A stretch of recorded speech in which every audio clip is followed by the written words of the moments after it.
I never thought she'd see you two together. Nice to see you again, Traveler and Paimon. Oh, we're not interrupting anything, are we? Not at all. I wasn't in the middle of an interview or anything. I was just asking Miss Kuching about purchasing a kite. A kite? Are you buying some regional specialties to bring back to Fontaine? Well, yes. And... It seems you haven't heard yet. The theme of this year's Lantern Rite is kites. Oh, so that's why Paimon has seen so many floating in the sky. Liyue Harbor is always changing, so it is only fitting that Lantern Rite should change in turn. The Qixing believes it would benefit Liyue to build on our own cultural foundation by embracing the technologies of other nations. After all, it is said that the stones of another mountain may serve to better polish one's own jade. So, Ningguang organized a private meeting with Miss Charlotte to ask for her help in fostering cooperation with the right people.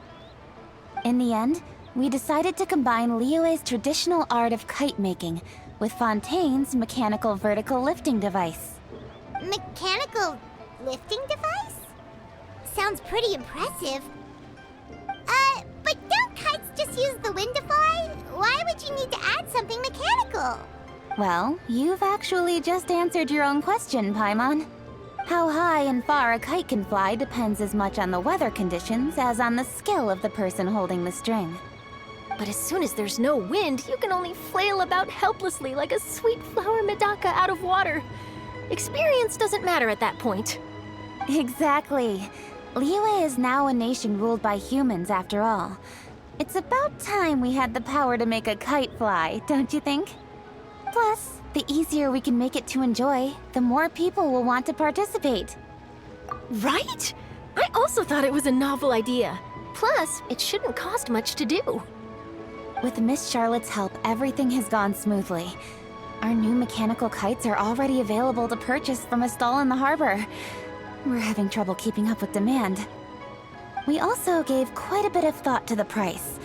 We didn't want it to be too much more expensive than a traditional kite. Cool! Turns out you two and Ningguang like playing with toys just as much as Paimon! Toys? They're not exactly toys. You see, Miss Kuching? That does seem to be everyone's first reaction. Although kites are one of our most time-honored cultural relics, outside of their use in certain ceremonies, I suppose they're considered playthings more than anything now. But to me, there's so much more than that. Think for a second about how remarkable it is that a flimsy paper kite attached to a string has the capacity to touch the sky. It is this light piece of paper that also carries the weight of Liyue's cultural traditions. There's an old poem that goes, "O kite born of paper, flying true in sound, a lone traveler wanders, just waiting to be found." In the past, poets from Liyue used kites to symbolize a feeling of longing, or evoke the peacefulness of idyllic rural scenery. If the people of today can derive enjoyment from this activity, they will not only be more likely to better appreciate the tradition, but also to pass it down to the people of tomorrow. That's the Kuching we know, always thinking 5 steps ahead of anyone else. Well said, Miss Kuching. I've learned quite a bit myself. As long as you're willing to listen, I'm happy to share. I also know quite a lot about the various folk traditions related to kites. For example, whenever a kite blew away, people would say it was the Adepti that summoned the wind to take it away as an offering. That way, you can turn an unfortunate event into an auspicious one.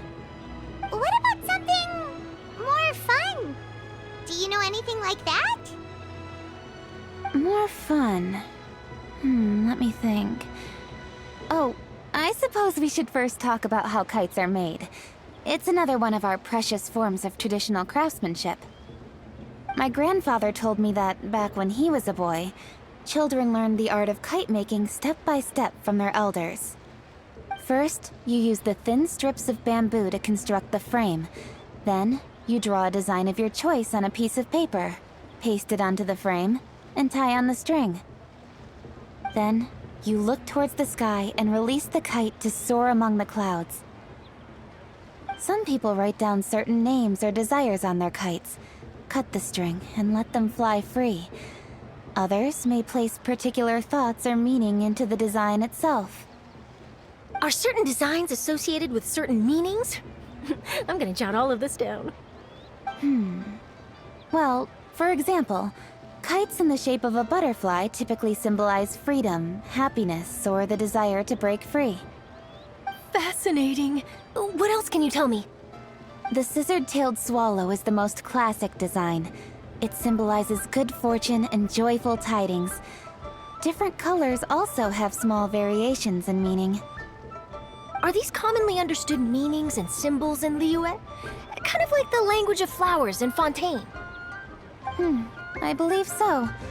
Most have probably heard something about it from their elders at some point. If you're interested, Miss Charlotte, I have several books on the topic that I could lend you. They could be a useful reference. That would be a huge help! Great! Looks like I've got the outline for quite the article on my hands. Perfect! We're gonna take a look around. Then I'll show Miss Charlotte to my home for a little while. I almost forgot. The Ministry of Civil Affairs is hosting a kite flying contest on the night of Lantern Rite. If you're interested, you're more than welcome to bring a kite and participate. The rules are simple. Whoever flies their kite the highest and furthest within the time limit will receive a special honor along with a secret prize. I've already prepared more than enough empty film for the event. I can see the spectacle already. Oh, Paimon was on board the moment you said secret prize. Then I'll look forward to seeing your performance. You bet! See you then!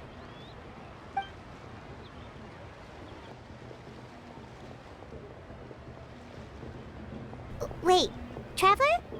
Take a peek to your right. Do you see those two people lurking over there? Is it just Paimon?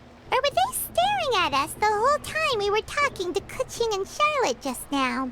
They seem fishy. Huh. Well, yes, but something's up.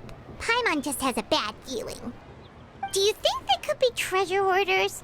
They always seem to be stirring up trouble during Lantern Rite. Oh, Paimon's sick of waiting around for something bad to happen. We should strike first, you know. Foil their plans before they even begin.